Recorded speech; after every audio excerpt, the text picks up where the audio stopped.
Em seu último livro, J.K. Rowling mostra como o medo pode ser usado para escravizar o povo.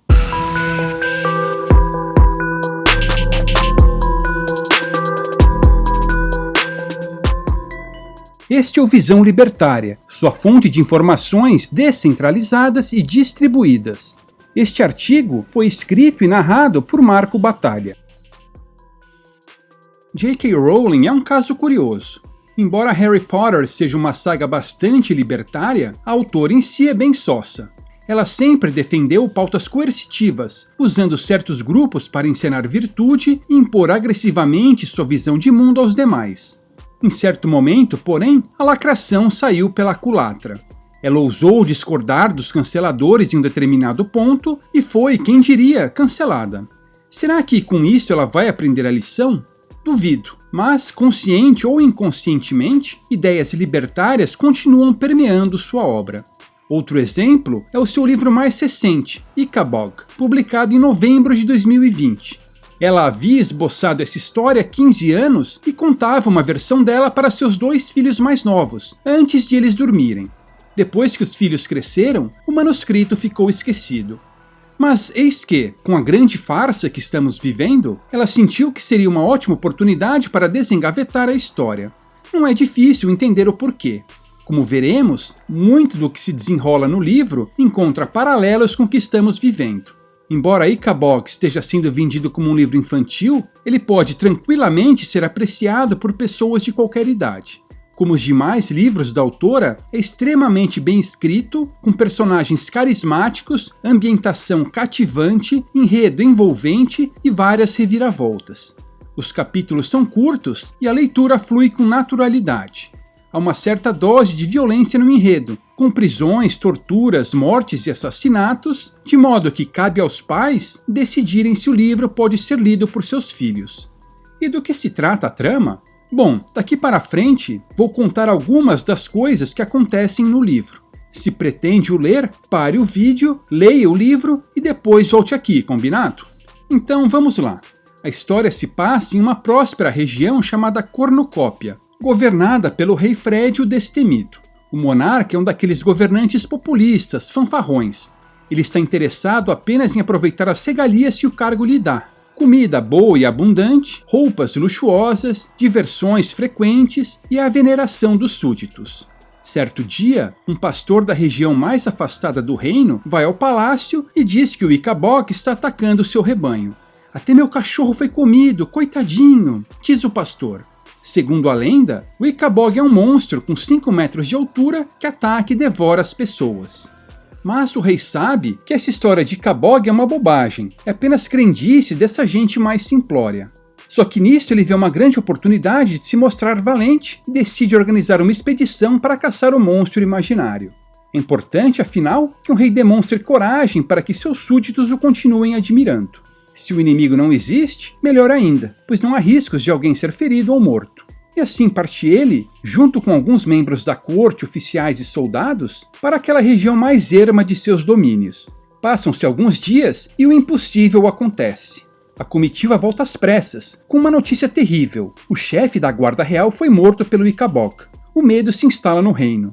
A população fica apavorada. Alguma coisa precisa ser feita. Um conselheiro do rei, o nobre Spittleworth, se destaca como estrategista mor, desenhando um plano de ação para garantir a segurança de todos. Ele forma a Brigada de Defesa contra o Ickabog, uma tropa de elite composta pelos melhores oficiais e soldados da Guarda Real. Essa brigada patrulha o reino à procura do monstro. A tropa demanda recursos e assim é criado um novo imposto de 2 ducados de ouro mensais por pessoa. É um sacrifício muito grande para a população de Cornucópia, mas fazer o quê, né? Melhor pagar o imposto do que ser devorado pela criatura. O maior especialista em Ickabogs do reino, o respeitado professor Florisham, é convocado para fornecer informações científicas sobre a biologia do monstro e assim informar o povo e otimizar as ações da brigada. Notícias dos ataques do monstro continuam. Pegadas surgem por todos os lugares, casas são invadidas, muitas pessoas desaparecem, enfim, as coisas vão de mal a pior. Obviamente, é necessário aumentar ainda mais os impostos, pois está claro que a Brigada de Defesa não tem os recursos suficientes para eliminar a ameaça. O mais incrível de tudo isso é que ainda há pessoas negacionistas que ousam questionar as ações que são tomadas. Que audácia! Como elas se atrevem a duvidar da sabedoria dos que estão no comando? Felizmente é possível denunciar tais pessoas que, quando insistem no erro, são devidamente presas e jogadas às masmorras do castelo. Anos e anos se passam sem que o problema seja resolvido. Tudo isso cobra um preço para a população daquele reino. Cornucópia, outrora próspera e vibrante, se torna carrancuda e sombria. Todos vivem apenas em função do medo. A alta carga tributária faz com que o reino empobreça. Comércios são fechados, pessoas passam fome, muitos morrem. O número de órfãos explode. Certo dia, porém, um grupo de pessoas se aproxima da capital. No meio delas, cercado por 4 adolescentes, está o Ikabog. De fato, é um ser enorme, assustador, mas não parece agressivo. Os adolescentes carregam placas em que estão escritas coisas como "O Ikabog é inofensivo" e "O Ikabog come apenas cogumelos". A criatura entrega flores à população que, finalmente, entende que há algo errado na narrativa oficial. Ao mesmo tempo, uma rebelião acontece no castelo. Prisioneiros conseguem se libertar e se juntam à multidão. Aos poucos, a verdade vai aparecendo. E eis o que aconteceu de fato. Naquela expedição organizada pelo rei, o chefe da guarda não foi morto pelo Ikabog, mas sim por um tiro disparado acidentalmente por um dos conselheiros do rei. Spittleworth, que era uma espécie de estado profundo e quem governava de fato, viu nisso uma oportunidade de amealhar ainda mais poder e riqueza. Ele inventou a história de que o chefe foi morto pelo Ikabog justamente para espalhar o medo pela população e controlá-la. O tal do professor Fraudicham era um embusteiro e foi usado apenas para dar um ar de credibilidade científica à farsa. As pegadas eram plantadas pelos brigadistas que, depois, sequestravam e matavam as pessoas, dando a impressão de que o monstro as havia atacado.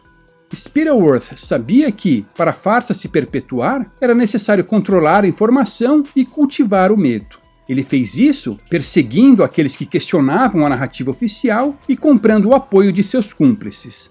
Ele entendeu que uma população amedrontada era facilmente manipulada.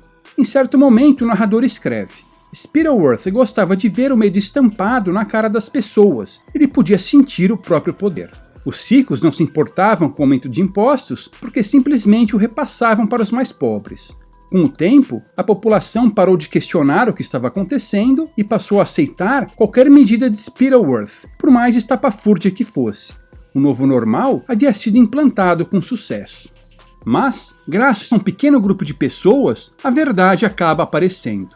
4 adolescentes que haviam se recusado a perder a esperança fogem de um orfanato e vão atrás do monstro. Quando o encontram, descobrem que, apesar da aparência, ele é inofensivo. Espalhando a informação verdadeira, eles acabam corroendo a narrativa oficial. No castelo, alguns prisioneiros encarcerados injustamente, apenas para manter a farsa, conseguem escapar, ajudando a desmascarar a narrativa. Spittleworth, o rei Fred e os vários cúmplices acabam presos e têm seu ouro confiscado. A população decide acabar com a monarquia, adotando a democracia.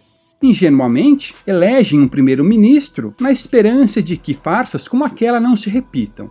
Ah sim, agora vai, hein? E assim termina o livro. Fica clara a mensagem libertária nele.